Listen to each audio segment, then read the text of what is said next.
écouté certains de vos discours, j'ai vu les interviews et j'ai constaté qu'il y avait trois mots qui revenaient assez souvent, c'est bienveillance, vertu et chance. Alors, si on commençait par la chance, on en a parlé tout à l'heure de la chance, vous l'évoquez assez souvent. Je crois que grâce à elle, vous avez fait de nombreuses rencontres, hein. Mm. Cette chance, pour vous, est-ce que c'est une fatalité ou une opportunité? Mm. Euh, Peut-être que mon discours va être un peu teinté parce que moi, j'ai eu beaucoup de chance. Moi, j'ai eu la chance de naître en France. Voilà.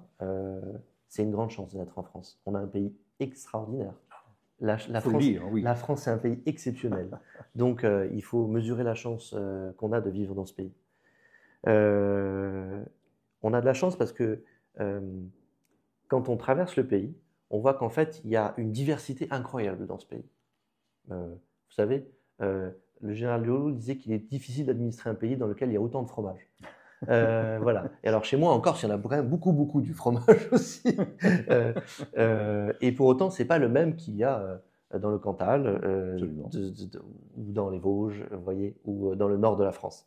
Euh, c'est une grande chance déjà d'être né dans ce pays, mais pas que ça. Moi, j'ai beaucoup de chance parce que je suis arrivé dans une famille aimante, j'ai reçu beaucoup d'amour et ça change la vie quand même de Ouais, recevoir beaucoup d'amour quand on est petit. ouais. Et puis après, la chance, c'est quelque chose qui se saisit. Hmm. Moi, j'ai eu la chance de faire une rencontre avec un franc-maçon qui m'a expliqué ce que c'était que la franc-maçonnerie et qui m'a donné beaucoup envie de m'y intéresser. Donc ça, c'est une chance. Et puis après, quand on est franc-maçon, c'est une grande chance. Parce que, tiens, je vais vous raconter. Le, le week-end dernier, j'ai revu un de mes vieux amis que j'ai rencontré en maçonnerie, que j'ai rencontré il y a plusieurs années maintenant.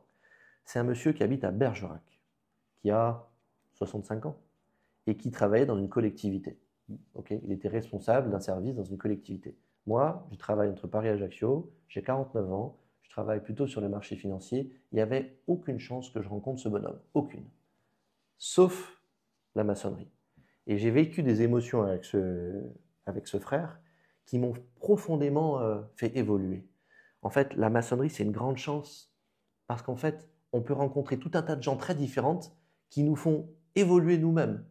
C'est magnifique. Je vous le concède. Tout à fait. Passons à la bienveillance maintenant. Est-ce que c'est pour vous un combat? Oui, Et lequel? ben, c'est le combat de la bienveillance. Aujourd'hui, on a l'impression, quand on allume la télévision, quand on lit les journaux, qu'en fait, il n'y a que des trucs horribles qui se passent dans le monde. Alors qu'en fait, il y a plein de trucs géniaux qui se passent tous les jours.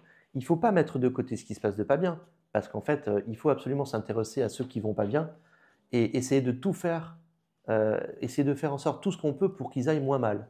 En revanche, on ne peut pas progresser si dans la vie, parfois, on ne sourit pas. Euh, on est obligé d'être tracté par un enthousiasme, au sens grec du terme, Oui, vous oui. savez, être empli de quelque chose qui nous dépasse. Et le fait de voir les choses aussi avec des lunettes roses, ça aide à tracter les gens vers quelque chose de meilleur et de positif. Euh, c'est pas de maintenant, hein. Vous savez, Confucius, déjà il y a 2400 ans, disait que Ouais, l'homme vertueux va vers une amélioration de sa condition. ouais, ouais. Pourquoi nous, on serait que emmerdés à aller vers quelque chose qui va moins bien? Donc non. Et pour ça, il faut essayer de remettre euh, des choses jolies dans notre monde. La bienveillance est un combat qu'il nous faut mener parce que à ne s'adresser aux gens qu'avec du négatif, euh, c'est pas comme ça qu'on va progresser. Une obédience, et la Grande Loge Michel de France doit-elle être vertueuse? Euh, alors, on a l'habitude de dire que lorsqu'on entre en maçonnerie, c'est pour construire des temples à la vertu et mettre nos vices au Au cachot. cachot, voilà, c'est ça. La vertu, c'est ce vers quoi on essaie de tendre un petit peu tous quand même. Mais vous savez, nous ne sommes que des humains. Donc, il faut essayer de chasser les mauvaises choses pour ne faire ressurgir que les bonnes. Mais il faut aussi qu'on sache construire sur nos échecs. Euh, Goethe disait, tu dois aussi construire sur la pierre qui est en travers de ton chemin. Voilà. Il faut. Vous avez une belle référence. J'ai lu des Oui. livres. Non. Mais ça, vous voyez, en fait, ça, c'est de la chance. Parce qu'en fait, mes parents m'ont payé des bonnes études. Ouais. Et je me suis intéressé à plein de choses. S'ils n'avaient pas été là et s'ils n'avaient pas été eux, ben, je ne serais pas qui je suis aujourd'hui. Vous voyez? Voilà, même si j'ai fait seulement un tout petit parcours. En franc-maçonnerie, on entend souvent parler de rite. C'est quoi un rite? Vous pratiquez aussi, je crois, plusieurs rites. Est-ce que vous pouvez nous l'expliquer? Oui.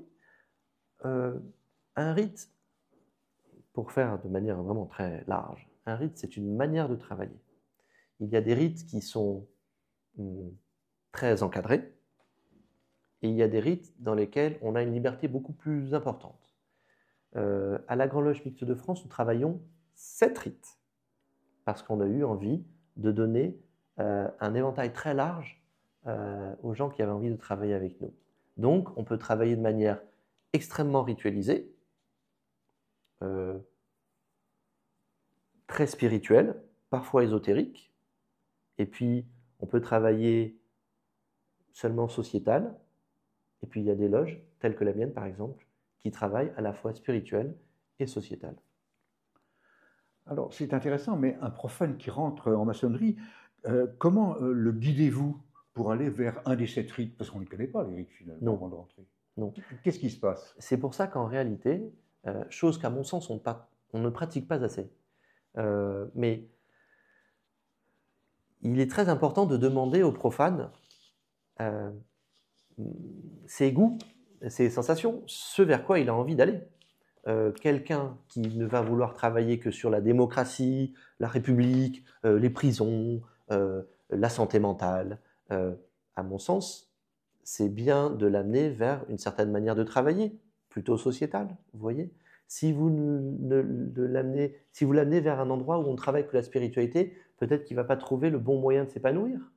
Et donc, en fait, ce toucher de balle, il est très important en amont pour savoir justement détecter vers où la personne va s'émanciper le plus. Donc vous avez des questionnaires juste avant que les profanes ne rentrent chez vous? Comment ça se passe? De ce que je peux savoir. Hein. Ah oui, oui. Lorsqu'on va rentrer en maçonnerie, il y a plusieurs entretiens. Et il y en a un qui est assez important, à mon sens, c'est l'entretien qu'on va mener avec le vénérable maître, c'est-à-dire le responsable de la loge. Cet entretien, il est décisif parce que le vénérable maître va pouvoir vous dire ben, vous serez bien dans notre loge. Ou alors, vous seriez bien, parce qu'après, on va voter. Ou alors, peut-être que vous avez peut-être qu'une autre loge qui travaille d'une autre manière que nous serait plus appropriée pour vous recevoir. Et ça, c'est un vrai travail à faire, à mon sens. Mais ça, ce n'est pas aux profanes de le faire. C'est aux gens qui travaillent dans la loge de le faire. Bien. Alors, comment faire pour rentrer dans votre obédience? Quelles sont les démarches et surtout, où s'adresser? Alors, ça, c'est très facile. Ce que je vous propose, c'est que je vais vous donner une adresse email et puis je peux vous la communiquer là? Oui. Alors, de toute façon, on va l'inscrire vous pouvez adresser votre demande à GS. GS comme grand secrétaire. Alors, vous pouvez adresser votre demande à gs@glmf.fr.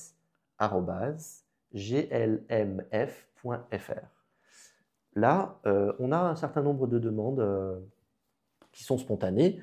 On peut aussi aller sur le site glmf.fr pour Voilà, exactement. www.glmf.fr et donc on a un onglet contactez-nous et puis ensuite en fait c'est dans la vie de tous les jours.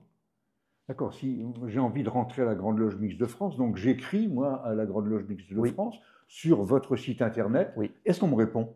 Ah, j'espère, autrement c'est quelque chose qui ne fonctionne pas. Oui, on va vous répondre et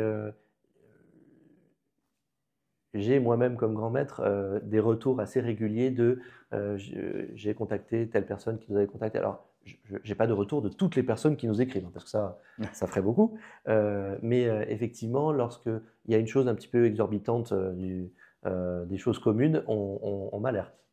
Très bien.